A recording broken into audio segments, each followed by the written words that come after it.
যে আপনি হয় আওয়ামী লীগের পক্ষে বলবেন, বিএনপিকে গালি দেবেন, নয় বিএনপির পক্ষে বলবেন, আওয়ামী লীগকে গালি দেবেন। রাতের বেলায় বাচ্চাদের ধরে নিয়ে যাওয়া হচ্ছে, এটা কি স্বাধীন দেশ? এবার কোটায় শুনে বিস্ফোরক পোস্ট করলেন নির্মাতা ফারুকী। সরকারের উদ্দেশ্যে কি বলছে ফারুকী জানলে অবাক হবেন। নির্মাতা মোস্তফা সরোয়ার ফারুকী কোটা সংস্কার আন্দোলনের সময় প্রতিবাদে বেশ সরব থাকতে দেখা গেছে। কারফিউ ও গণগ্রেপ্তার নিয়ে সোশ্যাল মিডিয়ায় একের পর এক পোস্ট করেছেন তিনি। এর মধ্যে শনিবার বিকালে দেশের সরকারের উদ্দেশ্যে ফারুকী কিছু বার্তা লিখেছেন।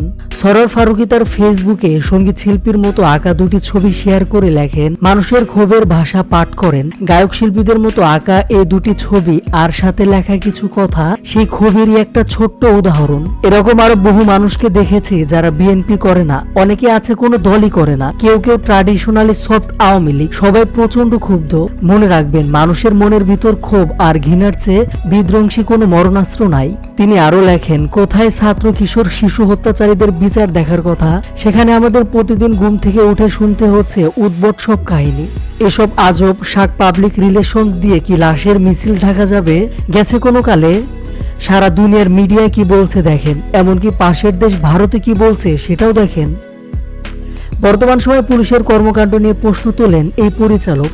বলেন, এখন শুনছি লুঙ্গি খুলে ধর্ম চেক করার মতো ছেলে মেয়েদের মোবাইল চেক করা হচ্ছে রাস্তাঘাটে, রাতের বেলা বাচ্চাদের ধরে নিয়ে যাওয়া হচ্ছে। এটা কি কোনো অধিকৃত ভূমি নাকি স্বাধীন দেশ? কয় প্রজন্মের মন বিষিয়ে তুলেছেন সেটা কি বুঝতে পারছেন? মানুষ কখন টিপিং পয়েন্টে পৌঁছে যায় জানেন তো? সব মিলে নির্মাতা মোস্তফা সরোয়ার ফারুকীর এমন বিস্ফোরক পোস্ট দ্রুত সামাজিক যোগাযোগ মাধ্যমে ছড়িয়ে পড়েছে। যেখানে অন্য সব তারকারা চুপ রয়েছে, সেখানে এই নির্মাতার এমন বিস্ফোরক পোস্ট জানিয়ে ব্যাপক আলোড়ন সৃষ্টি করেছে। প্রিয় ভিউয়ার্স, বিষয়টি নিয়ে আপনাদের মতামতটি জানিয়ে দিন।